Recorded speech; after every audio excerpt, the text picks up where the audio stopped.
किती दिवस लोकांच्या अपेक्षांचं ओझं स्वतःवर लादून घेणार आहात? लोकांच्या अपेक्षांपासून मुक्त कसं व्हायचं? Stop living for others, start living for your self. स्वतःला विचारायला लावणारे प्रश्न.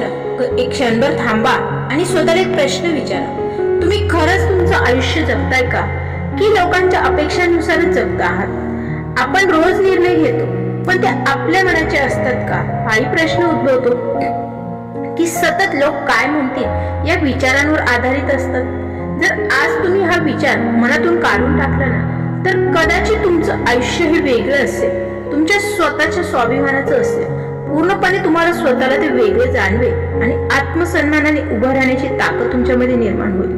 दुसरा मुद्दा म्हणजे लहानपणापासूनच पहा, आपल्यामध्ये रुजलेली भीती असते. आपल्याला लहानपणापासूनच शिकवलंच जातं तसं. खरं तर त्या भीतीपोटीच आपण जगत असतो. आणि ती भीती अशी असते ना, की असं करू नको, लोक काय म्हणतील, तुला नावं ठेवतील, तसं बोलू नको, लोक काय म्हणतील, तू उद्धटच आहे. सतत हळूहळू लोक काय म्हणतील या शब्दांचा मार आणि ती भीती आणि या शब्दाखाली आपण अडकले जातो. तो एक आपल्या आयुष्याचा खरं तर भागच बनतो. आणि मग आपण स्वतःचे निर्णय हे बाजूला ठेवतो. बऱ्याचदा आपण लोक काय म्हणतील या विचारांमध्ये जगतो. आपण फक्त लोकांनाच इम्प्रेस करण्यासाठी जगतो. लोकांनी नावं ठेवू नाही म्हणून आपण स्वतःचे निर्णयच घेत नाही. पण एकदा विचार करा, आपण जन्माला का आलोय? जन्म हा एकदाच आहे ना, मग तो लोकांना खुश ठेवण्यासाठी आहे का, की स्वतःला? पुढचा मुद्दा म्हणजे मग इथून तर सुरू होते ती प्रक्रिया, म्हणजे स्वतःला हरवण्याची प्रक्रिया. हळूहळू आपण बदलायला लागतो. आपण काय आहोत हेच आपण विसरून गेलेले असतो. खरं तर हे फार महत्वाचं आपल्यासाठी राहतही नाही. लोकांना काय आवडेल, लोक चांगलं म्हणतील की वाईट, या विचारांनी आपण जगत असतो आणि तशी कृती करत असतो. हेच महत्वाचं होऊन जातं. आपण हसतो पण मनापासून नाही.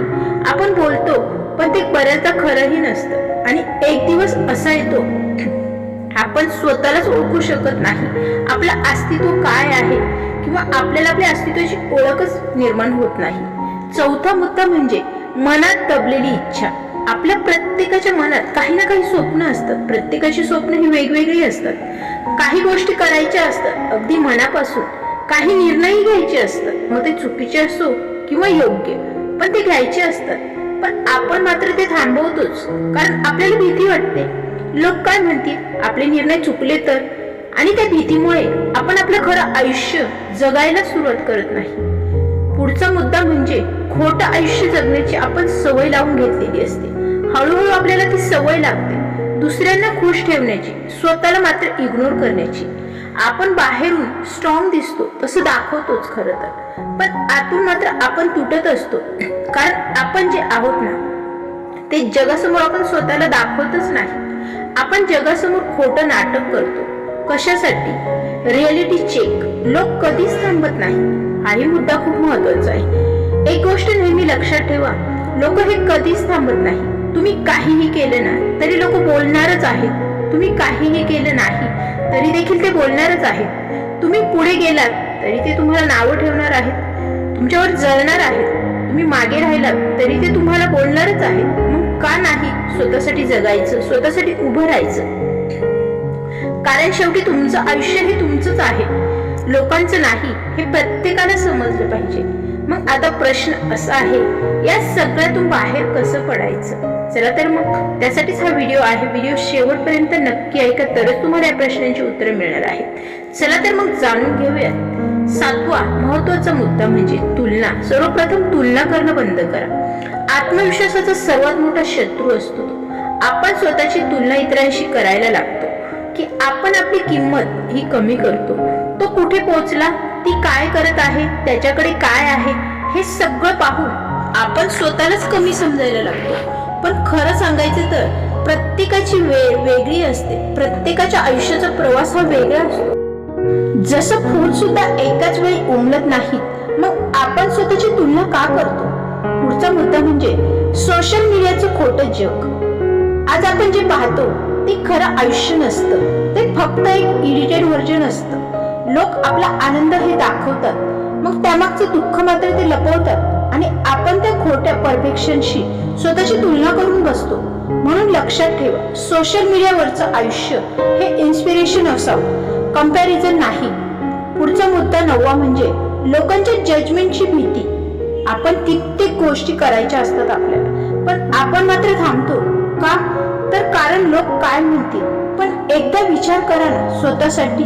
जे लोक तुमच्यासाठी काहीही करत नाही किंवा ते लोक तुमच्यासाठी काय करतात, कधी प्रश्न विचारलाय का?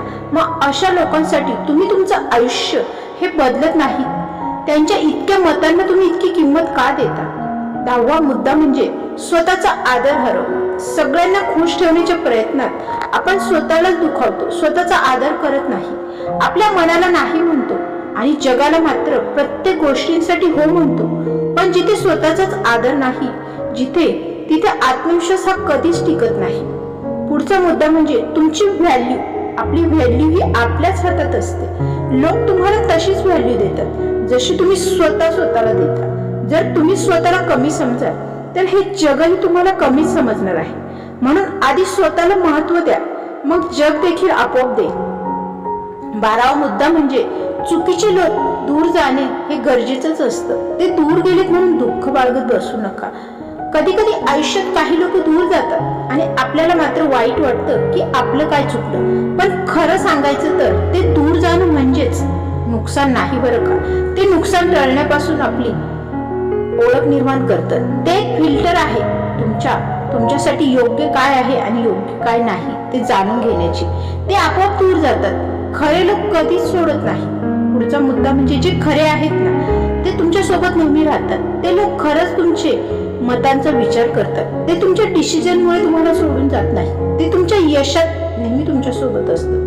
ते तुमच्या यशात तर नाही, तुमच्या प्रत्येक निर्णयात तुमच्या सोबत असतात. जर तुमच्या स्ट्रगल मध्ये तुमच्या सोबत ते असतात.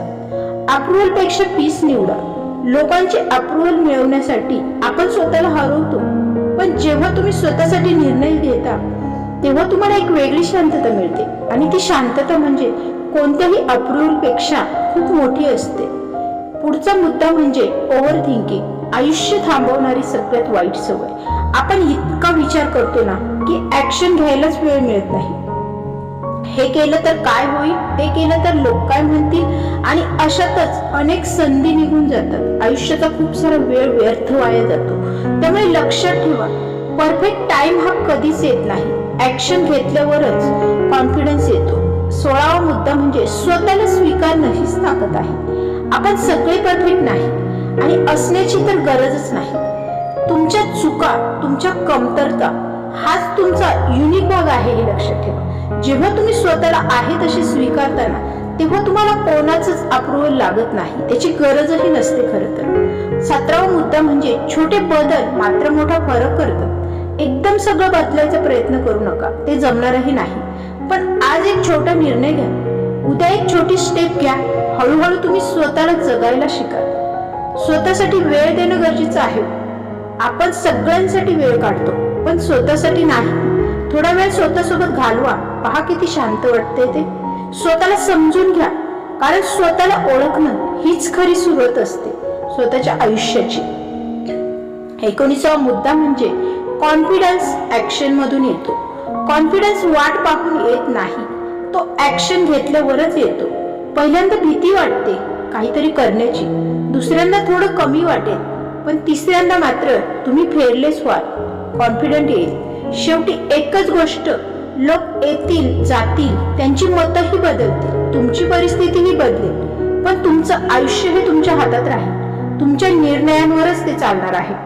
म्हणून आज एक वचन स्वतःला द्या, मी आता लोकांसाठी नाही, मी स्वतःसाठी जगणार आहे. कारण स्वतःसाठी जगणं म्हणजेच खरं स्वतंत्र आहे. आणि हे स्वतंत्र मला कोणालाही हिरावून घेऊ द्यायचं नाही, हे लक्षात ठेवा. लोकांच्या आवाजात स्वतःचा आवाज हरवू नका, कारण तुम्ही खास आहात आणि तुमचं आयुष्यही खास आहे, हे प्रत्येकाला समजलं पाहिजे. जर तुम्हालाही स्वतःसाठी जगायचं असेल तर हा चॅनल थॉट्स खास तुमच्यासाठीच आहे. कारण इथे फक्त व्हिडिओ बनत नाही, इथे फक्त बोलायचं म्हणून बोललं जात नाही, तर इथे स्वाभिमान, सेल्फ रिस्पेक्ट आणि खऱ्या आयुष्याबद्दल व्हिडिओ बनवले जातात. त्यामुळे व्हिडिओ जर आवडला असेल तर व्हिडिओला लाईक करा. चॅनलला नवीन असेल तर चॅनलला सबस्क्राईब देखील करा. आणि ज्यांना खरंच या गोष्टींची गरज आहे त्यांना शेअर करायला मात्र विसरू नका. आणि नक्कीच या प्रवासाचा भाग देखील तुम्ही बनू शकता. तुमच्या जीवनातील देखील अनुभव तुम्ही माझ्यासोबत कमेंट बॉक्समध्ये नक्की शेअर करू शकता. एखादा विषय जो आयुष्याशी जोडला जाणार असेल त्या विषयाशी आपण चर्चा नक्कीच करू शकतो. भेटूया पुन्हाच नवीन सकारात्मक विचारांना घेऊन लवकरच. तोपर्यंत धन्यवाद.